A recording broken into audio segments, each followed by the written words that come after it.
স্বাভাবিকভাবে যদি আপনি মার্কেট ডাউন হওয়ার সময় বিনিয়োগ করেন তাহলে সেটি অনেক সময় আপনাকে আরো ভালো রিটার্ন দিতে পারে, কিন্তু প্রশ্ন হলো এটা কি এসআইপির ক্ষেত্রে ঠিক? চলুন আজ আমি মৃণাল কান্তি ত্রিপাঠী আপনাদের সঙ্গে শেয়ার করছি ওয়াইটক মিউচুয়াল ফান্ডের একটি খুবই আকর্ষণীয় গবেষণা। এই গবেষণায় দেখা গেছে দীর্ঘমেয়াদে বাজারের সময় ধরার চেয়ে বিনিয়োগ শুরু করতে দেরি করাটাই আসলে বেশি ক্ষতিকারক। একবার ভেবে দেখুন, ধরুন ঈশ্বর আপনাকে এমন একটা জাদুকরী ক্ষমতা দিলেন যাতে আপনি বাজারের একদম নিচের স্তরটা আগেই জানতে পারেন। ফেব্রুয়ারি 2000-এ যখন সেন্সেক্স ছিল 6300, তখন আপনি এসআইপি শুরু না করে একটু বুদ্ধি খাটিয়ে অপেক্ষা করলেন, আর ঠিক বাজারের নিচের স্তর অর্থাৎ সেপ্টেম্বরের 2001-এ যখন সেন্সেক্স প্রায় 2900, তখন এসআইপি শুরু করলেন। এই 19 মাসের দেরিতে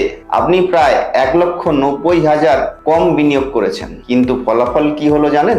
ফেব্রুয়ারি 2000-এ শুরু করা এসআইপির বর্তমান মূল্য প্রায় 2,22,00,000, আর সেপ্টেম্বরে 2001-এ শুরু করা এসআইপির বর্তমান মূল্য 1,80,00,000।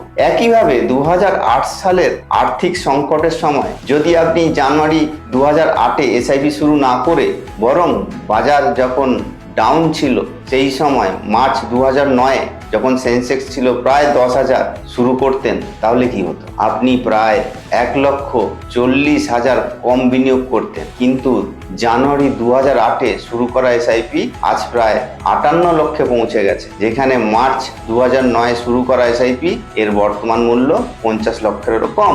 তাই বন্ধুরা, এসআইপি নিয়ে 4টি বিষয় সবসময় মনে রাখবেন। এসআইপি সবসময় আগে শুরু করুন, নিয়মিত বিনিয়োগের শৃঙ্খলা বজায় রাখুন, দীর্ঘমেয়াদে ধরে রাখতে শিখুন, এবং কোন তারিখে কত ঘন ঘন বা বাজারের কোন পর্যায়ে বিনিয়োগ করছেন সেটা নিয়ে বেশি ভাববেন না। ধন্যবাদ, ভালো থাকবেন, সুস্থ থাকবেন, নমস্কার। Fund investments are subject to market risk. Read all scheme-related documents carefully.